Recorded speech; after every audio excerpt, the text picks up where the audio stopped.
I know a lot of people keep asking where the warnings come from for school zone or hills or wind ahead. So what you do is you go here into the main screen, you pick navigation, then you see here the icon which looks like a screwdriver wrench, I would say.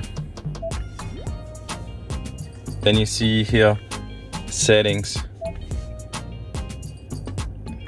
and then in the settings you can change all type of stuff for the navigator, and here you can choose if it should show traffic, and here you see the notification. Let's say the red light and speed cameras annoy you, or the border crossing info, or for example here the school zones, that's one which can be really annoying. Also the predicted destination alert can be annoying, curve ahead, hill ahead, that's some people ask that all the time. So turn those off and the messages will disappear. Just go through all the settings, you might find other stuff as well which will be very helpful for you. I hope this helps.